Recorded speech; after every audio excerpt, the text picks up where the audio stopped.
Have you ever noticed that everything seems fine and yet you are feeling stressed? No conflict has happened, no major thing has gone wrong, and yet you're feeling a little out of it?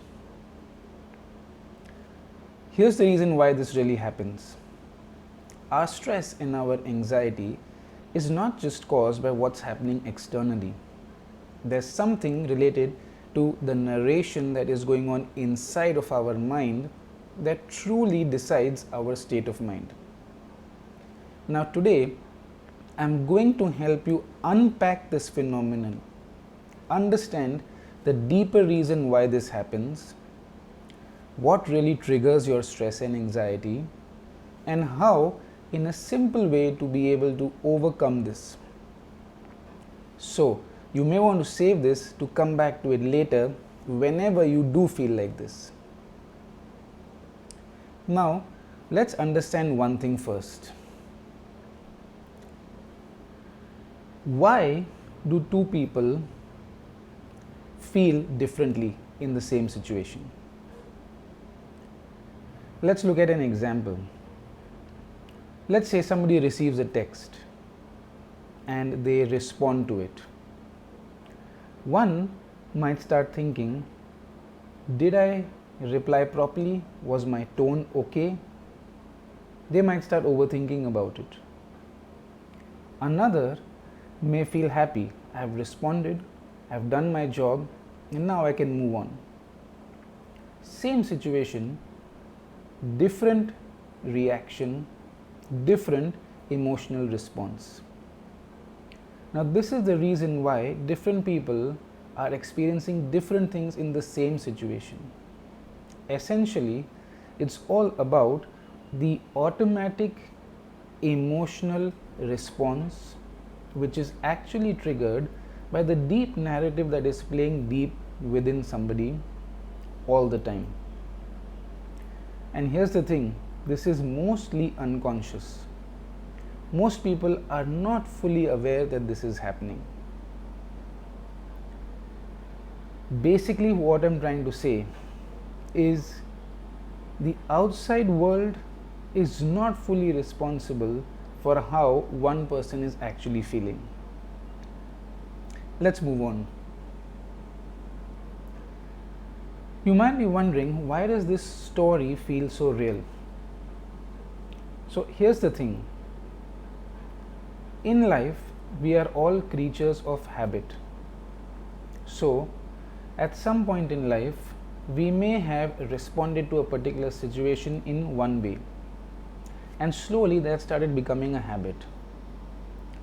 One mental and emotional response became stronger the second time it happened. One narrative, when said out internally, unconsciously, became easier to do the next time. So let's take an example. Let's say somebody missed out on a promotion at office. That person started an internal story saying that I am possibly not good enough for a promotion. Maybe my work really isn't that good. That started off as a simple thought. The next time something similar happened, maybe in a meeting they did something good and they didn't get praised. This time that first thought comes back and it becomes a stronger thought. Slowly these thought patterns and these emotional connections, they become shortcuts, and slowly and gradually this builds up and it becomes automatic, if not semi-automatic. So therefore, this keeps happening again and again and again. Some people are just super habitual to easily thinking they are not good enough. Some people are super habitual in thinking that their life is meant to be this way. Some people are even super habitual in thinking that they are not meant to experience joy, not meant to have a deeply fulfilling relationship. These are the things that go on in the background. Let's move on to the next thing. Now, I want to introduce to you at this moment something that I use in the proprietary Bulletproofing-Happiness Framework, which helps to address this particular issue which causes this hidden stress and anxiety. This thing is called the storytelling technique. What does it exactly mean? Essentially, it's not about creating positivity or forced positivity. It's not about trying to trick yourself or fool yourself into not feeling stressed or anxious. It's more about creating a reality-based narrative versus an unconscious story-based narrative in your own head. Let's take one quick example. Let's go back to the example of somebody missing out on that job promotion. A very common response, or rather let me say, a very common internal narrative in such a case is, I maybe am just not qualified enough. I maybe am just not able to please my boss the way he wants. Maybe I'm not meant for this. Maybe I'm supposed to stay stuck here. That is the story. How do we move on from this? How do we use the storytelling technique? In a nutshell, we recognize the pattern that is playing out, the story that is playing out as a pattern. And we look at becoming more reality based in our thought process. You can also think of it as creating a little more reality based neutral responses. For example, in this same case, it would be very feasible to consciously think in such a situation that I tried my best, and in this situation, for certain factors which may be beyond my control, I couldn't get this promotion. That does not mean I'm good, that does not necessarily mean I'm bad either. It just means I didn't get it this time, I need to try again next time. You see how it is a little more neutral? That's the beginning point of using the storytelling technique. Because here's a deep insight for you. Most of the stories that our mind tells us are not automatically designed to make us feel better. They're actually automatically designed to make us feel a little uncomfortable, which could be stress, anger, hatred, fear, jealousy. Why does this happen? Now that's for another day, and we'll talk about it in another video like this. For now, let's move on to the next thing about this concept. A lot of people try to use distraction as a tool to create a little bit of emotional stability. Now, in the short run, this might work. For example, if somebody is feeling that what I'm trying to say is supposing the environment is very quiet, for example, and that person is beginning to feel stressed or alone, and that loneliness is making them feel uncomfortable. They may try to make themselves get busy. That's one tool they might use, which is just another form of distraction. Busyness in this case fills a void temporarily. It does not solve or remove the basis of that void. That void is coming from incorrect perceptions, incorrect interpretations, and hidden patterns. So if you want long-term relief, you have to work at the root level, and that's where the storytelling technique comes into play.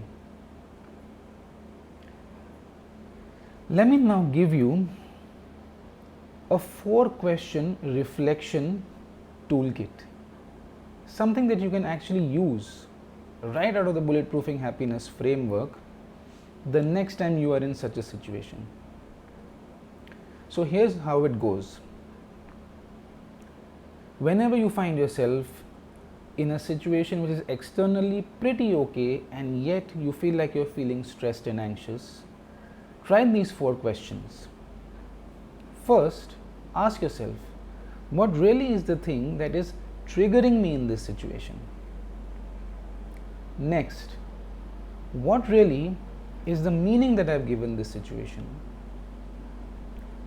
Or in other words, what really is the story that I have created around this situation? Obviously unconsciously. Third, what is a more possible neutral narrative in this case? And four, is it safe to think along those lines? Let's take a quick example. Supposing you're not able to reach a particular goal. Let's say you decided, if there's a businessman and he says, he or she says, I want my business to grow to $1 million in the next 18 months. If that does not happen, if he or she is well behind that, around that 18-month mark, and they start to feel stressed and anxious, here's how this framework needs to be used. 1. What's triggering me?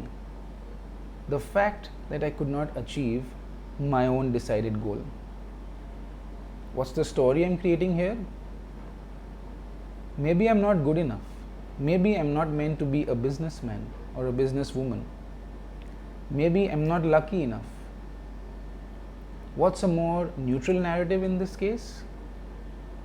I'm doing my best. The market seems to be a little tight, and I just need to figure out how to solve some of my gaps, how to improve in certain areas. Last question, is it safe to think this way? You tell me, what do you think? This is a simple exercise that you can try, and it's again part of the Bulletproofing Happiness Framework that I use with my clients all across the world, and it has really created deep changes in all these hidden stresses and anxieties. Let's move on to the next thing. I want to share a quick personal reflection over here. As I have had and I've been blessed with a recent newborn in my life, that has also created a lot of changes in my own life. In my own experience, I have noticed how this story-based narration has been playing out. Sometimes I noticed I was saying, this is getting exhausting. Sometimes I noticed myself saying, this is such an exhilarating experience. Sometimes I found myself saying, I'm falling behind. Sometimes I found myself saying, I'm learning how to adjust. So you see, even after so many years of work, the story-based narrative is something that goes on in the background, and it requires constant effort to understand, to implement, and to come out of this in a long-term way. Let's move on to the next thing. One critical insight I want to share with you. This is regarding implementation. Not just of this particular technique, generally in life. If we try something and we fail once, that does not mean that we have become a failure. Patterns, especially emotional patterns that are not serving us, they require a little bit of time and effort to resolve. So just do your best, keep trying, and if you need support, reach out to somebody who can guide you, help you avoid the loopholes. And just remember that not doing it right once doesn't mean that you have failed. Now, if all of this resonated with you, I want to share something with you.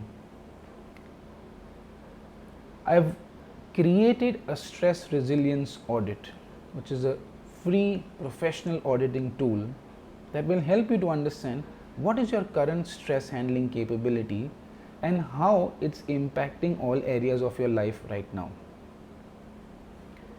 This is something that will really give you a clear insight, and if you want to take it, head over to the link in the description and it will take you straight to that page. Lastly, throughout your day for the next 1 week, try this. Whenever you suddenly start feeling stressed or anxious, just pause, reflect, and try to think, what is the narrative that is playing out internally? Build your consciousness, keep trying, and take care.